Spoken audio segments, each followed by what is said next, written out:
wa alaikum wa rahmatullahi ta'ala. Allah ya ɗauke mu dukan mu. Alhamdulillah.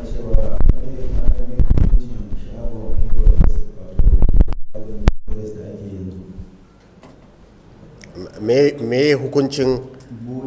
point of sale kenan? Point of sale bude shawarar kasa masu business da suke kasuwanci a kai shi idan mutum na da kudi ba zai je banki ba zai je cire a banki ba zai zo wurin masu POS din sai a cire masa kudinsa da katin shi sannan kuma sai a ba su misali za a cire mutum yana bukatan 5,000 haka su kuma sai su ce su cire kamar 100 ko 200 sakamakon aikin da suka yi. Wannan misali ne mutum yana da check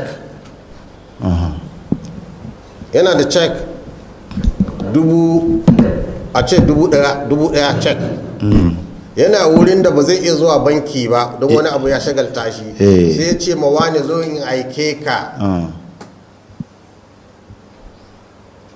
in go check in je bankin nan ka ɗauko min 1,000 sai wani ne ya ce ba aiki zan maka ba to zan ɗauki 200 a ciki sai mutumin ne ya ce ɗauke to ka ɗauko 1,000 ka ɗauki 200 ka kawo min nawa 800 me laifi a ciki wannan na check kenan wannan na check kenan ai shi ne duka POS din nan check ne domin mai POS shine zai je bankin ya ɗauko maka kuɗin ya baka amma zai ɗauko maka bashi bai da aiki duk wannan kayan da wutan shi da zaman da yake yi a banza ai kana biyan shi ne ya ɗauko ma kuɗin ya ɗauki nashi rabo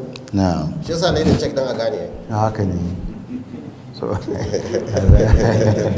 daga wata wala so babu laifi kenan wannan ya halatta yi ya halatta mana sosai